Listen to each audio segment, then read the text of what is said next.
Welcome to Merit in Motion, a podcast brought to you by ABC Southern California. In each episode, we spotlight the people, policies, and projects shaping the merit shop construction industry, locally and nationwide.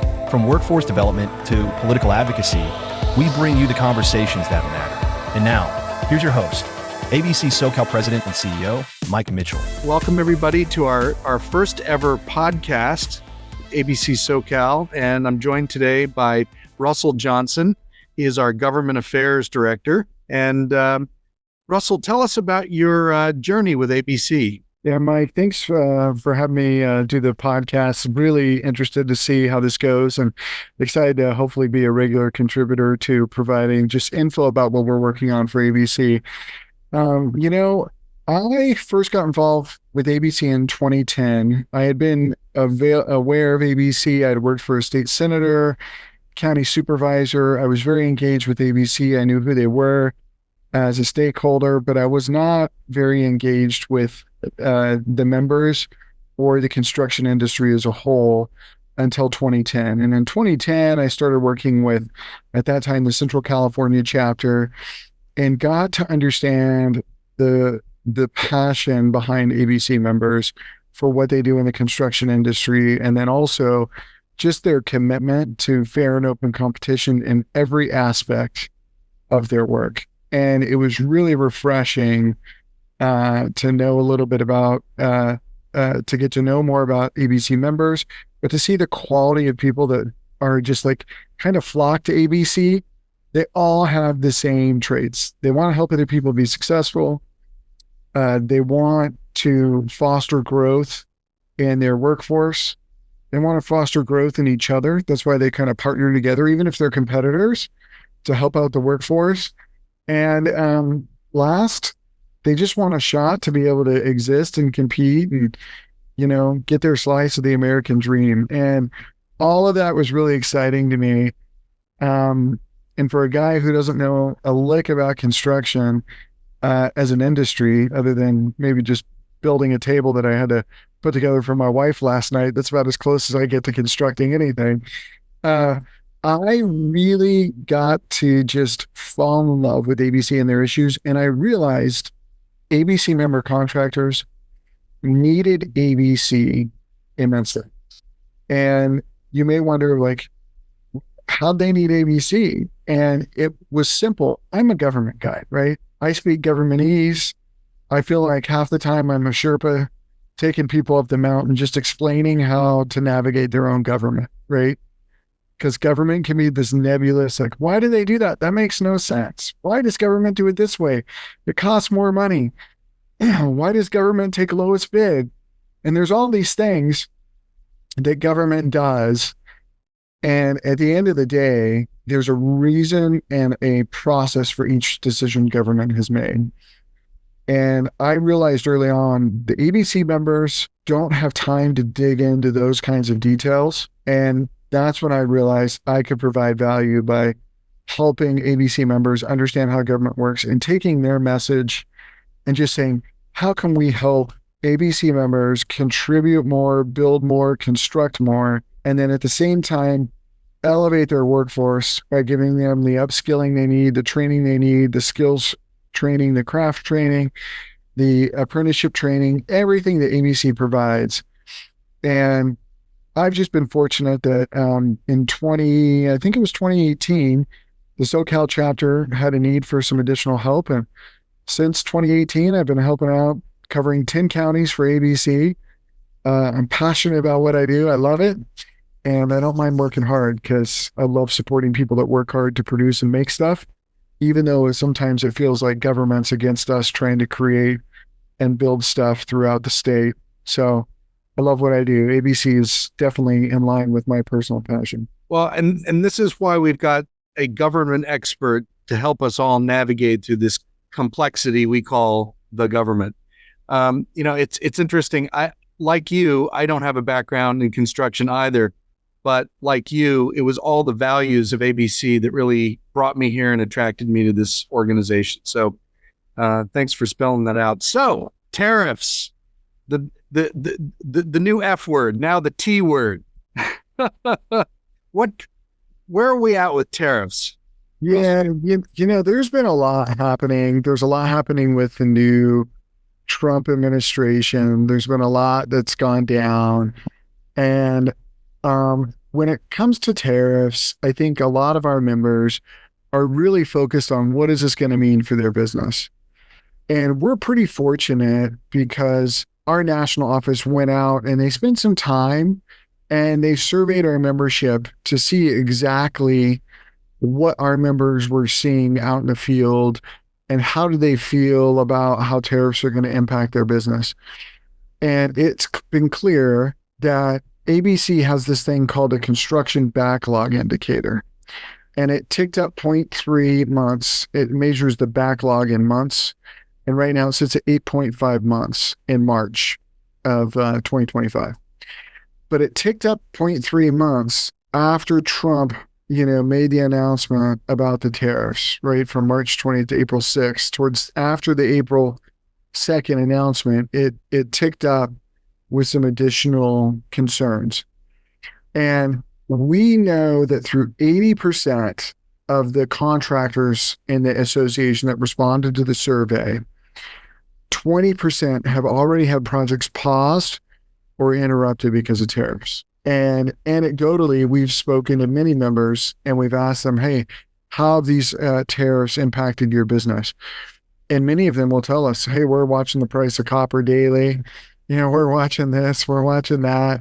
And, it's made some real world impacts. And I bet you if we took that survey today, the fear factor would be a little bit higher than where it's sat in this report, because the number of just individual contractors and individual members I've talked to, many of them are getting a lot more concerned about what's going to happen with the tariffs and how it's going to affect their ability to secure bids, make sure bids last, make sure that they're able to win those competitive bids, and make sure that the projects are actually going to be built, because there's been a number of private projects that have been canceled that our members were bidding just through some conversations I've had where they got into it, they provide their bids, they're getting ready they've got signed contracts, they're getting ready to start work. All of a sudden, like 3 weeks before they're supposed to break ground on this project, you've had some folks cancel and saying, we're going to pause this project.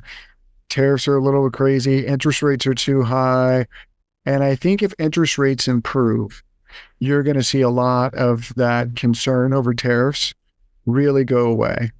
But even though Trump just recently announced that he's rolling them back, and there's just a lot of concern over what's going to happen. With that being said, I think there's a lot of other good things that are happening within the administration right now that are beneficial for the membership. And I think once we get a little bit more certainty with what's going to happen with this tariff situation and what countries are going to be able to do business and what companies are going to be able to have these high tariff rates, you're going to see our members adjust and you'll see supply lines adjust. And I think we'll get back to business as usual, especially if interest rates get better, because there's nothing that kills projects more than time unless you can't get it financed to build. So people can't get the financing. It's hard to build a project. So once those interest rates improve, you'll see a lot more projects moving that may have just been paused with the new tariff uncertainty. Do you think members could have done anything more to prepare for these tariffs, or was it just nobody really knew what was going to happen? I don't think anyone knew exactly what was going to happen until it was rolled out, for one. And I think members that were thinking ahead maybe stockpiled some goods and they were ready for it. But in order to do that, you've got to have enough cash on hand to be able to stockpile the goods. You've got to be able to have enough of a bankroll to do that. You've got to make sure, that you're prepared. Plus, with what our contractors are working on and bidding, right? They're bidding on so many projects. They could have stocked up for one and then they just want another one, and now they're still in the same boat. And markets are a funny thing, right? They go up, they go down, they go up, they go down. And as long as you've got that consistent gradual increase, that's a lot more sustainable and a lot easier to plan than to have these wild swings. So I think what we're going to see is these wild swings that took place because of the tariffs, maybe like a 30, 45 day pause until things calm down. Maybe after the 90-day pause that Trump just did, things will go a little bit faster. But really, the one way to balance out the uncertainty of tariffs is to have lower interest rates and to have better financing, because that would give people a lot of certainty to move forward with projects. So that's certainly been the story of Trump's first 100 days, right? Is wild swings and unpredictability and what we might call the Trump effect. What would be the Trump effect on the National Labor Relations Board? Well, the Trump effect's been taking place on a lot of things, right? We've got our, you've seen a common theme, and I'll give you some examples.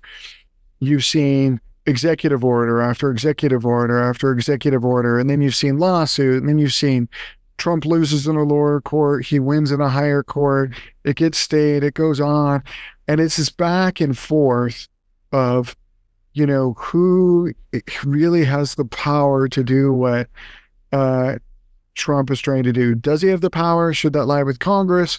What does the court say about it? And what's interesting to me is as this continues to kind of roll out, we're seeing some real beneficial impacts, and we're seeing those benefits fall for benefits for our membership. And I think one of those areas of benefit for the members of ABC is with the National Labor Relations Board. And the National Labor Relations Board, NLRB for short, is really that board that oversees it oversees labor complaints.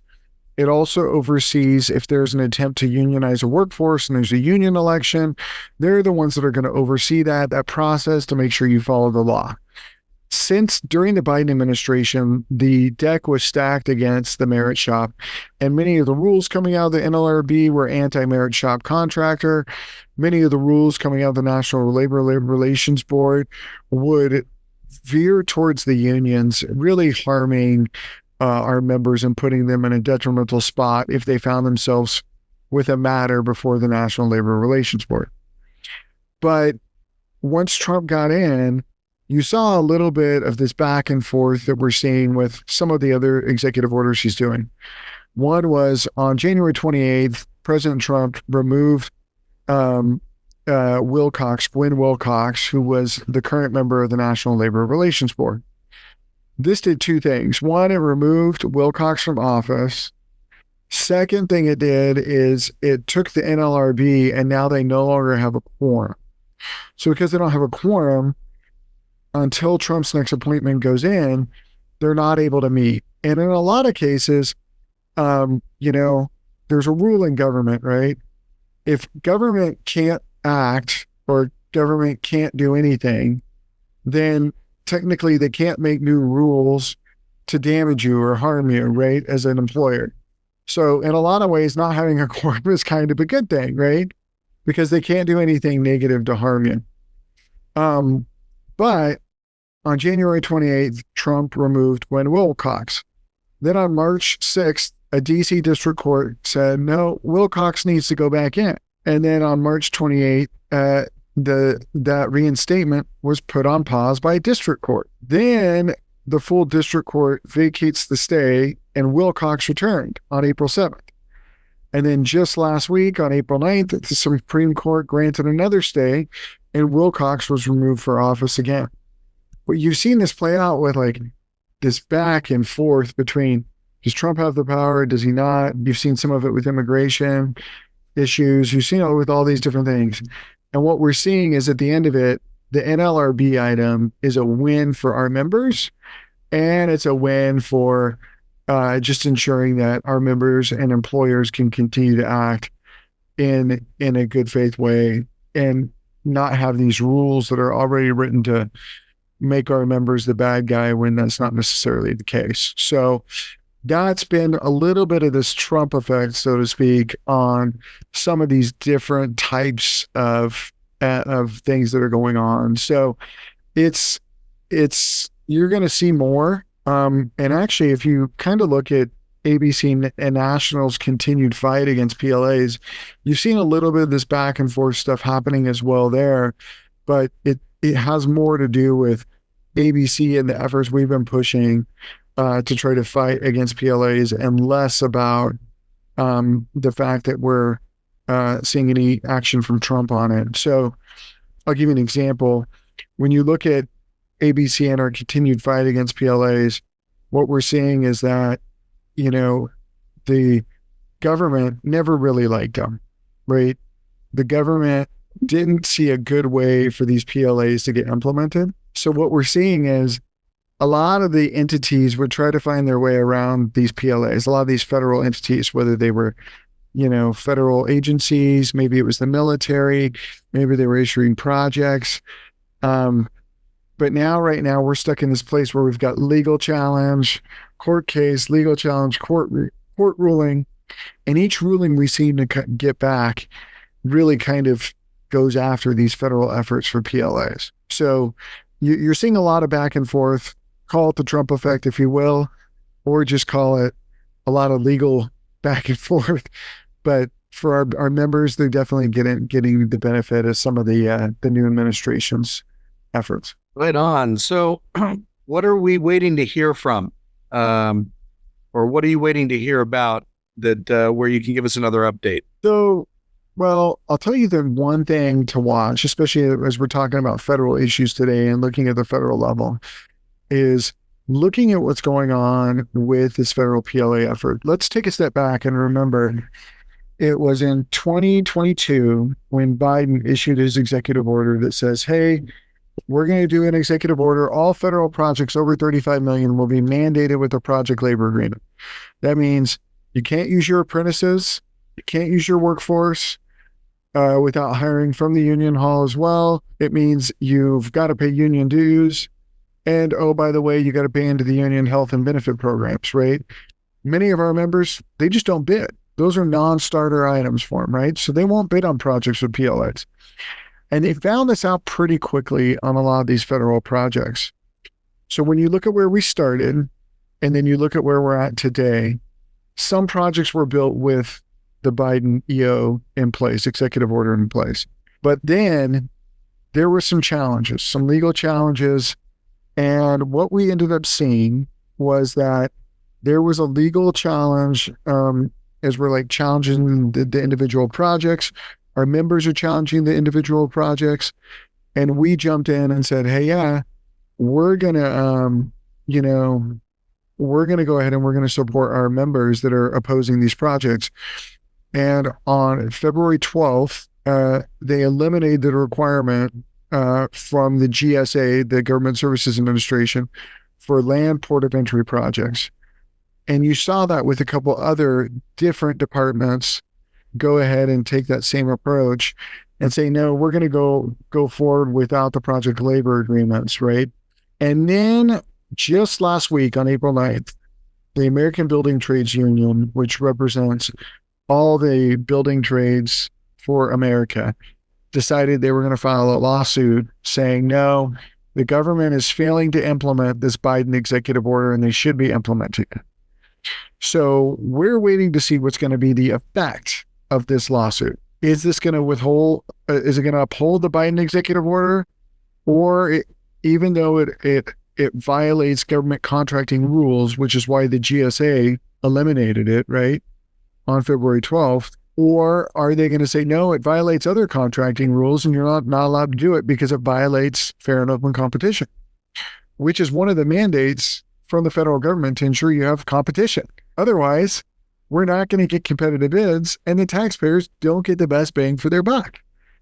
So I think what's going to happen is we're going to have this lawsuit. They're going to find out while the executive order may have the effect of an executive order, you can't violate Congress's decree when it comes to these other rules about ensuring that they have open competition. And because of that, I think we're going to end up overturning via court the Biden executive order. So we're in a wait and see. We don't know how quick that's going to act. ABC National has filed amicus brief after amicus brief after filing after filing. And I've really been impressed by the amount of work that their legal team is doing. But most importantly, the amount of just diligence the ABC is continuing to pour in to fighting these PLAs at the federal level, because it's giving hope and they're winning battles. And that when the government agencies don't want these PLAs themselves, and then we're winning battles, it tells you we're making a headway. We just got to deal with the temporary pain of some of the projects going through. And then once we're through that, there'll be fair and open competition at the end of the tunnel. So I'm hopeful that the building trades lawsuit is going to be go against them, and that we'll be able to maintain our fair and open competition for our members on the federal projects. California is a different story, and we got a long way to go. And there's going to say, where's the hope there? Do we have hope there? I actually am seeing a little bit of hope come out of California. And, Mike, you and I both just got back. We were both at the ABC the lobby day. We went up to Sacramento, and our number one bill, our public enemy number one for the year, that bill's already been taken by the offer and gotten amended and turned into something else. Now we're not crazy about the other bill she introduced, right? Right. But it doesn't deliberately mandate PLAs and mimicking the Biden executive order at the state level. And the best piece of ammo we can get is if it's overturned at the federal level, having that talking point walking into any other attempt to mandate a $35 million PLA threshold on projects in California. Right. Hell, you can barely even build the bathrooms at a high school with $35 million if you're building a brand new high school. I mean, it's just the amount of cost that goes into these projects is so significant. So we did have that win last year when it was vetoed by the governor. We had that same win this year when the author got amended in. But here's the bright spot. And it's coming down to where are we at fiscally. California is going to have bad fiscal years. It was in the midst of one before. I predict the uncertainty in the stock market, unless the stock market just hits a running growth spurt and just goes gangbusters, it's possible we could see a negative projection going into the May revise usually it's issued around May 10th is when the May revise comes out. And by the end of the year, if they don't expect an improved tax receipt based on capital gains going up, I think we're going to see capital gains dropping. And if capital gains drop, then we're going to find ourselves in a situation where California's going to have to brace for another bad budget year. And believe it or not, bad years benefit us and benefit fair and open competition. Because when politicians feel like they have extra money, they give it away. But when politicians realize they can only build one school instead of 3 because of a project labor agreement, they start to look at how they can build for less. And I think that's kind of where we're going to be seeing ourselves in the next at least year, maybe 3 years, where local governments are going to continue to have a little bit of a tough time. And I think when you look at what's going on in California, there's a backlog of building. We're going to be helping build from the LA fires, rebuild from the LA fires. There's the Olympics. Southern California is going to be busy, right? Yep. But it's going to be those margins. It's going to be the tariff uncertainty, being able to get financing, all the things that are causing tightness in the marketplace that we're all feeling, right?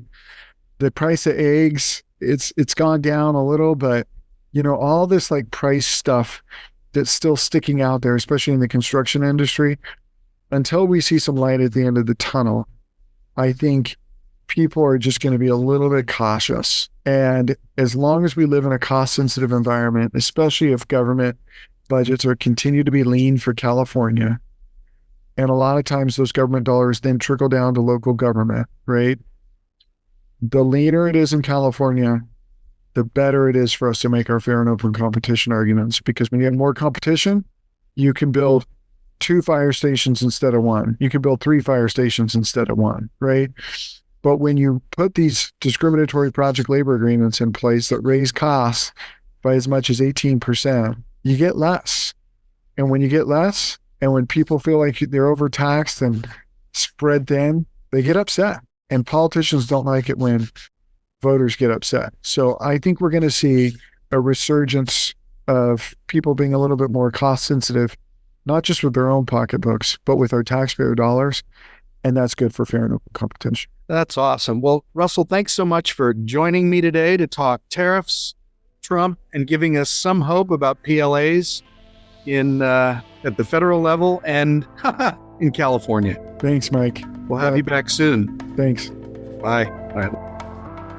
Thanks for listening to Merit in Motion, the official podcast of ABC Southern California. Be sure to subscribe on Spotify, Apple Podcasts, Google, or anywhere you get your podcasts.